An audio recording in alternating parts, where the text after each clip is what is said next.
देखिए, युद्ध के 14वें दिन और कहां पर क्या क्या तबाही मची, पूरी डिटेल रिपोर्ट हम आपको आगे दिखाने वाले हैं। लेकिन शुरुआत उस सवाल से जो अमेरिका और इजराइल को परेशान कर रहा है। ईरान में पिकेक्स माउंटेन के नीचे एकदम से हलचल तेज हो गई है। मामला इतना ज्यादा गंभीर है कि अमेरिका के कई मीडिया आउटलेट्स इसको डिटेल में रिपोर्ट कर रहे हैं। यह रिपोर्ट व्हाइट हाउस भी पहुंची है और संभावना है, प्रोबेबिलिटी है कि अमेरिका अब ईरान के इसी पिकेक्स पर्वत में सीक्रेट न्यूक्लियर फैसिलिटी को बंकर बस्टर बम से तबाह कर सकता है।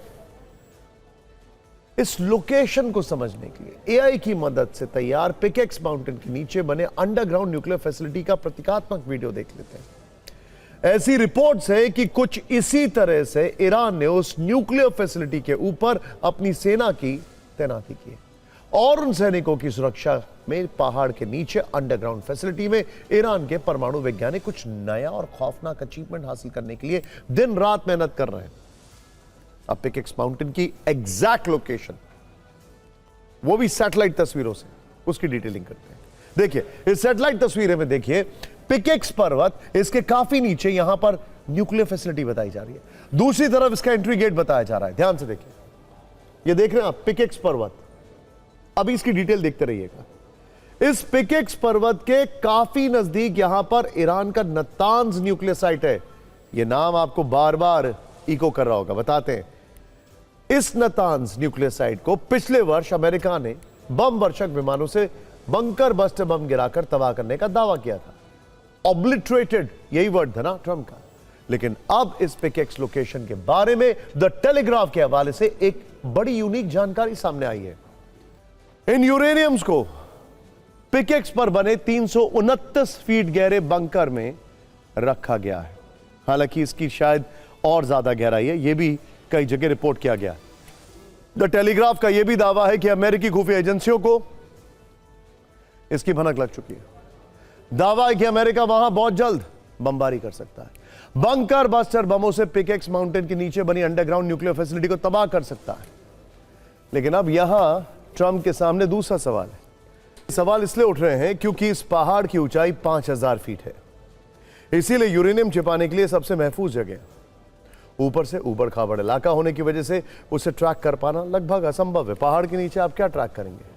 हमने आपको अभी बताया है कि इन यूरेनियम को वहां 329 फीट गहरे मजबूत बंकर में रखा गया, यानी इतनी गहराई पर उन्हें सुरक्षित रखा गया है। वहां किसी भी बंकर बस्टर बम से टारगेट कर पाना असंभव होता है।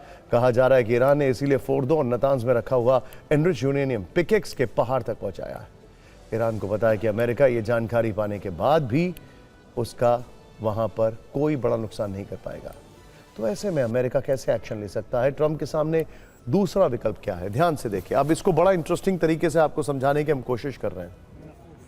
अमेरिका के सामने फिलहाल दो विकल्प है। पहला ये कि वो अपने बॉम्बर्स से पिकेक्स के पहाड़ों पर बंकर बस्टर बम गिराए।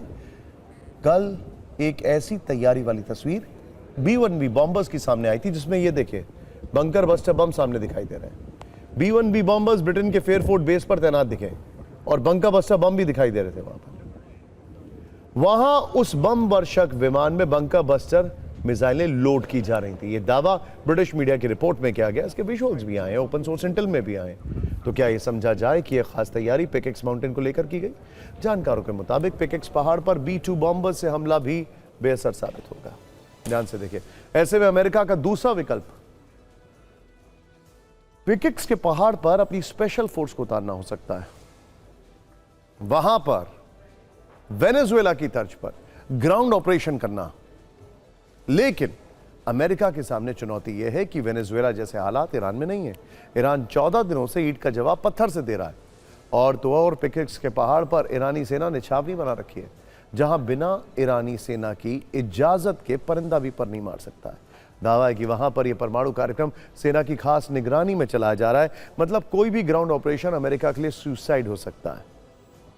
वैसे पिकेक्स से जुड़ी ये अभी आधी पिक्चर है। पूरी पिक्चर अमेरिका और इजराइल को ज्यादा परेशान कर सकती है, क्योंकि 3 दिन पहले ही IAEA चीफ राफेल ग्रॉसी ने जानकारी दी थी कि ईरान के पास जो यूरेनियम मौजूद है उसे 60% शुद्धता तक एनरिच किया जा चुका है और इसे परमाणु हथियार बनाना बहुत ज्यादा मुश्किल नहीं है।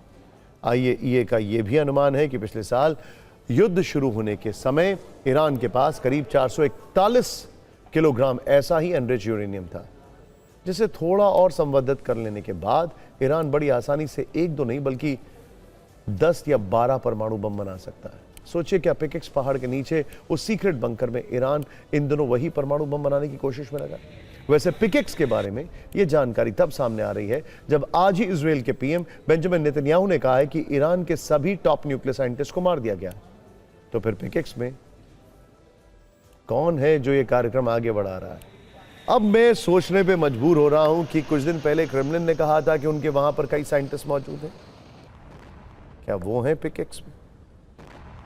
सोचिए, ईरान अगर परमाणु बम बना लेता है तो अमेरिका और इजराइल का पूरा मिशन फेल हो जाएगा और ईरान पश्चिम एशिया में परमाणु शक्ति के दम पर इतना ताकतवर हो जाएगा कि उससे इजराइल को हमेशा न्यूक्लियर अटैक का खतरा रहेगा और अरब देशों में न्यूक्लियर वेपन रेस शुरू हो जाएगी, क्योंकि सऊदी का स्टेटमेंट है जिस दिन ईरान के पास न्यूक्लियर वेपन आएगा उसके कुछ हफ्तों में हमारे पास आएगा। है अब बात ईरान के नए सुप्रीम लीडर मुज्तबा खमनेई की, जिन्हें इस युद्ध के शुरू होने के बाद से अब तक किसी ने नहीं देखा।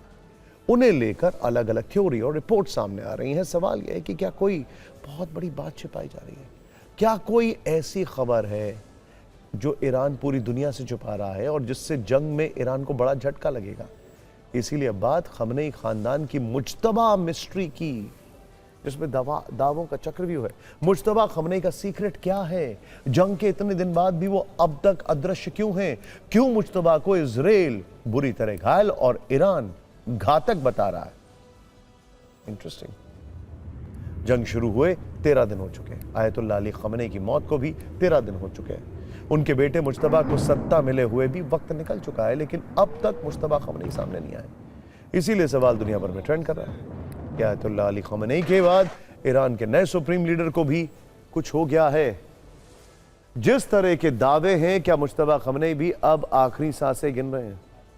क्या वाकई में मुज्तबा को लेकर ईरान कोई बहुत बड़ा सच छिपा रहा है? क्या मुज्तबा के नाम पर हमले का रिमोट ईरान में बैठकर कोई और दबा रहा है? मुज्तबा खमनेई के घायल होने के भी दावे हैं, लेकिन ईरान कह रहा है कि सब झूठ है। दरअसल मुज्तबा खमनेई को लेकर ब्रिटिश मीडिया की एक चौंकाने वाली रिपोर्ट आई है जो ईरान के दावों से बिल्कुल उलट है। ध्यान से देखिएगा। ब्रिटिश मीडिया द सन के अनुसार मुज्तबा खमनेई इस वक्त कोमा में, वो काफी घायल है और उनका एक पैर कट चुका है। ट्रंप ने भी कहा है कि मुज्तबा खमनेई बुरी तरह घायल है, लेकिन कहां है इसकी जानकारी नहीं है। नेतन्याहू का कहना है कि मुज्तबा खमनेई की स्थिति ऐसी है कि वो किसी को चेहरा दिखाने के लायक नहीं है। लेकिन इस बीच पांचवी थ्योरी ईरान की है, जिसमें वो अपने नए सुप्रीम लीडर को सही सलामत बता रहा है। सबसे पहले बात ब्रिटिश मीडिया द सन की रिपोर्ट की, जो ईरान की सत्ता पर प्रश्न चिन्ह लगा रही है। द सन की रिपोर्ट है कि मुज्तबा खमनेई 28 फरवरी को इजराइल अमेरिका की एयर स्ट्राइक में गंभीर रूप से घायल हुए थे। इस हमले में मुज्तबा को इतनी गंभीर चोटें आई थीं कि उनका एक पैर तक काटना पड़ा। साथ ही उनके पेट और लिवर को भी बहुत नुकसान पहुंचा है। द सन ने यह भी दावा किया है कि इस वक्त मुज्तबा कोमा में। रिपोर्ट के अनुसार मुज्तबा का इलाज तेहरान के सीना यूनिवर्सिटी अस्पताल में कड़ी सुरक्षा के बीच चल रहा है। लेकिन अगर ये सच है तो सवाल है, मुज्तबा के ऑडियो कैसे जारी हो रहे हैं? क्या कोई और है जो मुज्तबा खमनेई के नाम पर हमले का रिमोट दबा रहा है? इस बीच आज शाम को ही अमेरिका के युद्ध मंत्री पीट हेग्सेथ की एक चौंकाने वाला दावा सामने आया। उन्होंने कहा कि मुज्तबा खमनेई बुरी तरह घायल है, उनकी हालत बहुत खराब है और हमले की वजह से उनका चेहरा भी बिगड़ चुका है। देखिए, इंटरेस्टिंग बात यह है कि जो इजराइल गाजा के सारे अस्पतालों को बर्बाद कर सकता है, जो अमेरिका बंकर बस्टर बम से न्यूक्लियर फैसिलिटी को ऑब्लिटरेट करने की बात कर सकता है, वो मुज्तबा खमनेई के अस्पताल तक नहीं पहुंच सकता है। खैर, अब देखिए मुज्तबा खमनेई पर डोनाल्ड ट्रंप और नेतन्याहू का दावा। एक रेडियो पर इंटरव्यू के दौरान ट्रंप ने दावा किया कि ईरान के नए सुप्रीम लीडर मुज्तबा खमनेई जिंदा है, लेकिन बुरी तरह घायल है। जबकि नेतन्याहू ने कहा है कि इजराइल ने पिछले तानाशाह को मार गिराया है और नया तानाशाह मुज्तबा सिर्फ IRGC की कठपुतली है जो सार्वजनिक रूप से अपना चेहरा नहीं दिखा सकता। आपको बता दूं, डोनाल्ड ट्रंप ने कल जो स्टेटमेंट दिया था, बल्कि परसों, उसमें यह भी कहा था कि हमने पहली लाइन और दूसरी लाइन खत्म कर दी।